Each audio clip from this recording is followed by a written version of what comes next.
chers compatriotes, l'année 2018 s'achève, une autre commence. Je sais que cette année a été pour la majorité des Gabonais une année difficile. Une de plus, une de trop. Mes chers compatriotes, vous m'avez élu le 27 août 2016 avec plus de 65% des suffrages. Faire aboutir notre noble combat pour la libération du Gabon, tel est l'engagement que je souhaite toujours et encore mener à chaque instant à vos côtés. Je sais que le monde nous regarde, l'Afrique s'interroge, les Gabonais espèrent que la vérité sera dite et effective dans les faits. Je connais votre détermination à faire du Gabon un pays à l'abri de la peur et du besoin. Nous y parviendrons. En effet, quelle que soit la complexité de la situation, la difficulté doit être surmontée lorsque sont en jeu l'intérêt de la nation et ce que nous avons tous en partage, c'est-à-dire le bien commun des Gabonaises et des Gabonais. Le peuple gabonais attend de moi que je sois juste. Mon devoir, dans les plus hautes fonctions que vous m'avez confiées, est de privilégier l'intérêt général du peuple souverain. Ensemble, unis pour imposer la vérité des urnes, l'imposture cédera. Alors, à cet instant précis, nous aurons à reconstruire notre pays, un pays considérablement abîmé et meurtri, qui a été pris en otage par des aventuriers qui croyaient en leur éternité. Vanité des vanités. Nous aurons, tous ensemble, à reconstruire profondément le Gabon, avec comme objectif non seulement de restaurer la République et notre identité, mais aussi de retrouver notre liberté. C'est le sens de mon appel au rassemblement. Le Gabon et les Gabonais doivent sortir d'une dictature qui pille et qui tue, d'une dictature qui sème la discorde et qui contrarie notre capacité de vivre ensemble. Dans l'unité, chacun de nous doit recouvrer sa dignité. Ainsi, seules des institutions solides, fondées sur des valeurs républicaines que nous avons en partage avec le reste du monde moderne, et des principes de la démocratie, agissant en toute indépendance au nom du peuple souverain, pourront redresser les torts causés aux paisibles citoyens dans leur libre expression et dans le libre exercice de leurs droits et de leurs devoirs.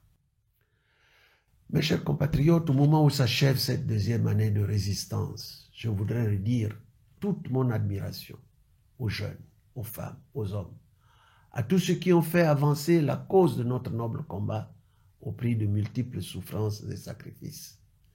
Je ne cesserai de penser à tous ceux qui ont perdu prématurément la vie, notamment à mon quartier général devenu l'immeuble des martyrs. La nation leur sera à jamais reconnaissante, tout comme elle le demeurera pour tous ceux qui, en dehors du QG et bien avant eux, ont subi le même sort. Ma pensée va également à nos compatriotes de la diaspora qui abattent un travail remarquable. La nation et le monde entier s'en souviendront. À nos prisonniers politiques, je redis ici mon profond espoir de les voir très bientôt respirer l'air de la liberté retrouvée et de célébrer avec nous l'avènement de la nouvelle République. Je voudrais enfin rendre un hommage au peuple gabonais pour sa constance et sa cohérence dans tous ses choix politiques de 2016 à nos jours, démontrant ainsi à la face du monde sa grandeur et sa maturité politique. Mes chers compatriotes, en transcrivant les mots sublimes qui proclament notre indépendance, union, travail, justice, les pères fondateurs de notre République faisaient des Gabonaises et des Gabonais les héritiers d'une grande promesse. Au terme de ce triptyque, toutes les Gabonaises et tous les Gabonais se voyaient garantir leur droit inaliénable à la vie, à la liberté à la paix et à la recherche du bonheur partagé. C'est pourquoi, beaucoup plus qu'une simple fête de fin d'année à célébrer, nous sommes davantage dans le temps de l'engagement lié à une ardente obligation à préparer l'avènement de la nouvelle République, voulue par tous, accomplissant ainsi la promesse des pères fondateurs du Gabon éternel. Beaucoup plus qu'une simple fête de fin d'année à célébrer, c'est le moment d'affirmer la nécessité de surmonter les haines et les rancœurs accumulées, nécessité sans laquelle aucune réconciliation n'est envisageable. C'est le sens de mon appel au rassemblement.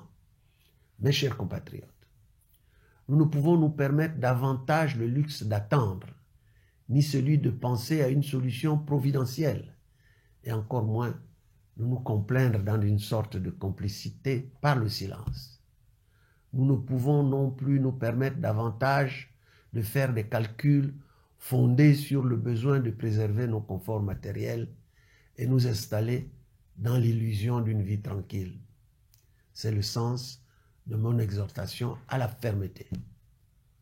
Le moment est enfin arrivé de réaliser les promesses de nos pères fondateurs, de rendre possible les rêves de nos enfants et de retrouver la plénitude de notre souveraineté.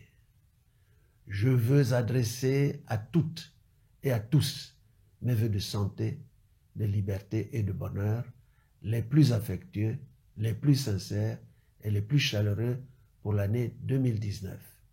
J'ai une pensée pour tous ceux qui se sentent seuls en ce moment de fête, pour tous ceux qui sont dans la peine, la douleur, le désarroi et le deuil, en leur souhaitant à tous de retrouver très vite la chaleur qu'ils méritent auprès de leurs proches, ainsi que l'espérance d'une humanité partagée. Que Dieu bénisse notre pays. Vive la République, vive le Gabon éternel.